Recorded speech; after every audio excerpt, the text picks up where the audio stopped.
오늘의 말씀 욥기 12장 13절부터 25절 말씀. 하나님 아버지, 한 주를 시작하는 월요일 아침 이 시간에도 주님의 은혜를 한 몸으로 중 앞에 나오게 하시니 감사합니다. 이 시간에도 우리 모두에게 말씀을 통해 하나님의 음성을 들려주옵소서. 예수님의 이름으로 기도합나이다. 아멘. 할렐루야. 성교 성도 여러분, 오늘도 하나님의 은혜와 평강이 가득한 하루가 되시길 축복합니다. 오늘 우리에게 주시는 하나님의 말씀은 욥기 12장 13절에서 25절 말씀입니다. 욥기는 분명 지혜에 관한 책입니다. 욥과 세 친구가 치열하게 논박하면서 각기 지혜를 주장하지만 결국 그들이 닿을 수 있는 결론은 무엇이었습니까? 13절, 지혜와 권능이 하나님께 있고 계략과 명철도 그에게 속하였나니, 지혜와 권능은 하나님께 속한 것이다 라는 것이었습니다. 사람이 아무리 똑똑하고 지혜롭다고 해도 하나님의 지혜와 권능, 계략, 명철을 당할 자는 세상 어디에도 없습니다. 이 점에 있어서는 욥의 친구들도 예외가 아닙니다. 이로써 욥은 전통적인 지혜의 가르침인 인과율의 법칙, 인과응보의 원리만으로도 최고의 지혜를 가졌다고 자부하는 친구들의 위선과 허세를 우회적으로 공격하고 있는 셈이죠. 여러분, 우리는 치열하게 살아야 합니다. 우리 앞에 놓인 삶을 최선으로 살아가야 합니다. 하지만 우리 일은 거기까지입니다. 그 안에서 우리가 이해하지 못하고 때로는 용납하지 못하는 상황이 생길 수 있습니다. 그러나 그 모든 것을 주장하시는 이가 하나님의 심을 신뢰하며 우리에게 주어진 온전함을 위해 계속해서 살아가야 합니다. 욥은 14절을 이하에서 인과응보의 원리를 초월해 무한한 지혜와 권능으로 세상을 다스리시는 하나님의 주권적인 활동을 구체적으로 언급합니다. 그는 인간 세상을 포함한 피조세계 전체를 향한 하나님의 파괴적이고 공격적인 행동에 대해 먼저 언급합니다. 14절, 그가 허르신즉 다시 세울 수 없고 사람을 가두신즉 놓아주지 못하느니라.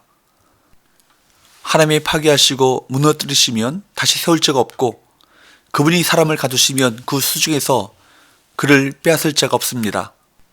이것은 하나님이 욥의 소유물과 가족을 파멸시키시고 욥을 가두시고 자유를 허락하지 않으신 사건을 연상시킵니다. 피조물인 인간이 어떻게 지혜와 권능의 주이신 하나님이 행하시는 일을 막을 수 있겠습니까? 인간은 아무리 큰 지혜와 권능을 가지고 있다 해도 그것에는 한계가 있는 법입니다. 하나님이 창조하신 궁창 위의 물이나 궁창 아래의 물도 마찬가지입니다.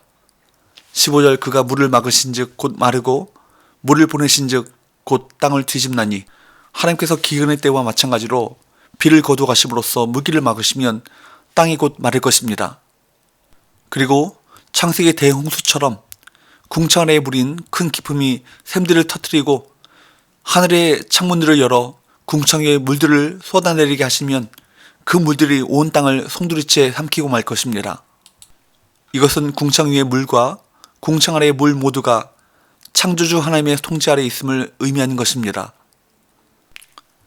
하나님의 통치는 자연계에만 미치는 것이 아닙니다. 지혜를 가지신 분이시기에 인간 세상까지 광범위하게 다스리고 통제하시는 권능을 가지고 계십니다. 사회적인 지위나 계층이 어떠하든 간에 그야말로 모든 인간이 다 그분의 통치를 받습니다. 그래서 16절 말씀과 같이 세상적인 지혜와 권세가 탁월하기에 남을 자주 속이는 자들도, 그렇지 못해서 남에게 잘 속아 넘어가는 자들도 다 그분의 통제 아래에 놓여 있습니다. 우리는 종종 자신의 지혜를 과시하며 다른 사람들을 위해 군림하려는 사람들을 봅니다. 물론 그들은 우리보다 똑똑하고 영악합니다. 그래서 많은 힘을 가집니다. 하지만 그들은 결코 지혜롭지 못합니다. 마지막을 모르기 때문입니다. 17절부터 21절까지의 말씀을 보면 하나님은 왕의 권력을 부수기도 하시고 제사장의 권위를 깨뜨리기도 하십니다. 잘나고 현명한 자들이 얼마나 못나고 미련한지를 밝히기도 하십니다. 충성스러운 자의 말이 무시당하기도 하시고 귀인들이 멸시당하기도 하십니다. 우리는 하나님이 이런 사람들에게는 이렇게 하셔야 한다라고 생각합니다. 그런데 그렇게 되지 않으면 우리는 스스로 모순에 빠집니다. 하나님은 단순한 원리에 얽매이시는 분이 아니십니다. 우리 생각에 하나님을 끼워 맞추려 하면 반드시 실족하게 되어 있습니다. 하나님은 개인뿐 아니라 나라와 민족도 당신의 뜻대로 주관하고 통치하십니다. 나라와 민족의 흥망성쇠가 하나님의 손에 달려 있습니다. 23절 말씀과 같이 커지게도 하시고 멸하기도 하시고 퍼지기도 하시고 끌려가기도 하십니다. 24절 25절 말씀과 같이 만민 위에 군림한 왕도 어느 날 비참하게 추락할 수 있습니다. 그 어떤 것도 영원하지 않습니다. 그러므로 높아졌다고 자만해서도 안 되고 낮아졌다고 절망하거나 좌절할 필요도 없는 것입니다. 하나님의 통치에는 우리가 생각하지 못한 면이 수없이 포함되어 있습니다.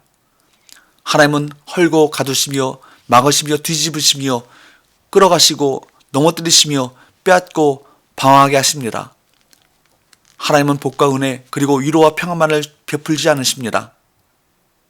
하나님은 권능의 오른손을 필요에 따라 주저없이 드셔서 그 힘을 우리가 알 수 없는 방식으로 사용하기도 하십니다.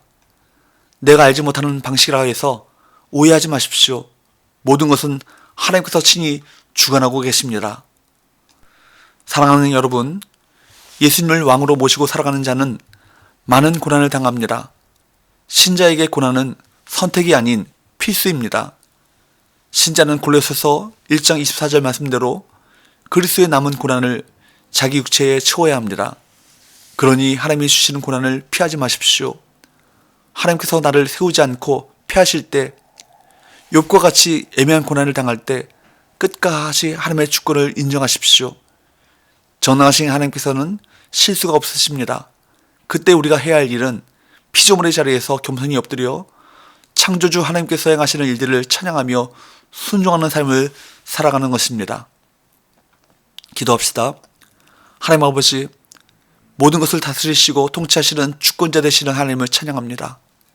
인간의 이해를 뛰어넘는 하나님의 지혜와 능력을 신뢰하면서 주님께 순종하는 삶을 살아가게 하여 주옵소서. 예수님의 이름으로 기도합나이다. 아멘.